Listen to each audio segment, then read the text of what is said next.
Muito bem-vindo. Vamos conversar com o advogado Gustavo Henrique Moscan da Silva. Ele vai falar sobre as ações de despejo em meio à pandemia do novo coronavírus. Priscila. Bom dia, doutor Gustavo. Seja bem-vindo aqui ao Jornal da Rede Alesp. Bom dia. Doutor, o que a lei do regime jurídico durante a pandemia e o que cabe com relação à questão do desejo desse novo ordenamento jurídico?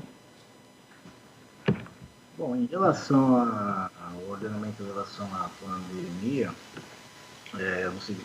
em relação ao direito imobiliário, é que as ações, mesmo com a pandemia, as ações que envolvem despejo continuam normalmente. O que a gente sempre aconselha aos nossos clientes é tentar negociar, né, com os locatários, com os locadores, né, porque independente da pandemia, o contrato continua em vigor normalmente. Perfeito. Doutor, muito se fala em relação às medidas que podem ser adotadas pelo locatário que tem o seu imóvel como uma fonte de renda, ou talvez até a única fonte de renda. Por conta dessa situação, acaba sendo extremamente prejudicado, porque ele acaba não recebendo desse locatário. O que é possível ser feito em uma situação como essa? Existe um regramento de exceção para essas pessoas que tem nesse valor, nessa mensalidade que ele recebe como a única fonte de renda? Ou sim ou não? Na verdade, não. O Senado tentou aprovar uma lei que exatamente proibia, né, de qualquer ação de despejo em relação por falta de pagamento por causa da pandemia. Mas, infelizmente, foi vetado essa lei. E automaticamente, independente se for a única renda da pessoa, o contrato continua em vigor, né? E o locador ele pode entrar em situação de despejo. O que a gente pode aconselhar aos locatários, seja aqueles que vivem, seja o imóvel para residência ou para comércio, é tentar, primeiramente, negociar com o locador a diminuição do valor da parcela, né? Tentar reduzir a parcela mensalmente, ou, se não conseguir uma forma amigável, entrar com uma ação judicial para tentar reduzir ou suspender o pagamento, que aí fica mais difícil essa situação. Mas infelizmente, não tem que ser feito. O que a gente sempre aconselha é tanto o locador quanto o locatário entrar em comum acordo, porque ambos saem perdendo por causa da pandemia. Porque, querendo ou não, até o locador também é a renda dele, do imóvel, que ele consegue tirar essa renda alugando o seu imóvel. Contudo, a gente tem que ter o bom senso também que as pessoas não estão conseguindo cumprir com suas obrigações por força maior, que é o caso da pandemia. Então, a melhor forma é ambas as partes entrarem em comum acordo. Doutor Gustavo, as mesmas regras seguem também para os imóveis comerciais, tanto a questão do despejo quanto a negociação, então, de pagamento de aluguel? Sim, independentemente se for um imóvel foi locado para residência ou para fins comerciais, a obrigação contratual continua a mesma. Logicamente, numa ação de despejo, aquelas multas, juros, não vai ter, porque a nossa legislação prevê que quando um caso de força maior, que é o caso da pandemia, o locatário não responde por juros, correção monetária, essas coisas, mas o aluguel, ele continua normalmente, continua intacto. O que pode ser feito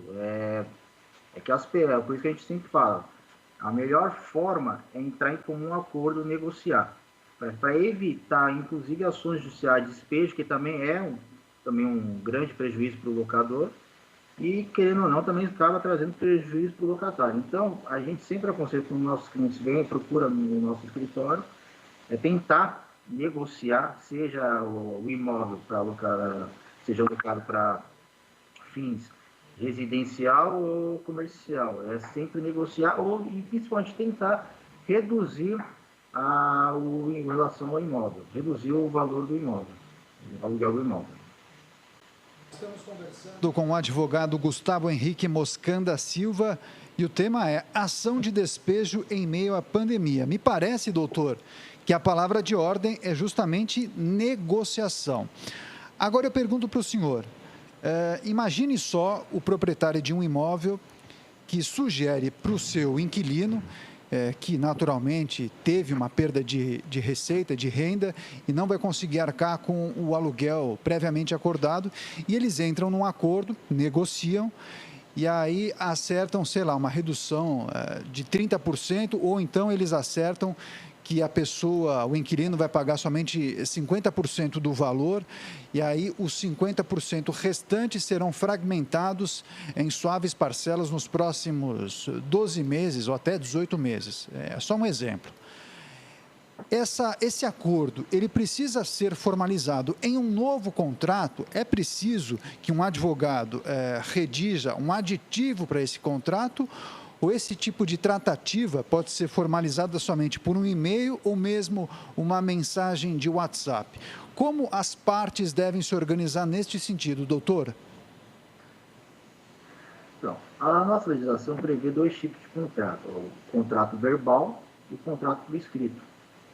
Então, a melhor forma, realmente, querendo ou não, é você procurar um advogado e entrar em comum acordo, colocando nesse contrato a redução ou a suspensão, dependendo do caso. Alguns casos eu já vi até o locador suspender por um período o pagamento, né, do imóvel, mas pelo menos a redução, colocar isso fazer um novo contrato, nem que seja um aditamento nesse contrato, informando, por causa da pandemia, enquanto perdurar a pandemia, a redução do aluguel, né?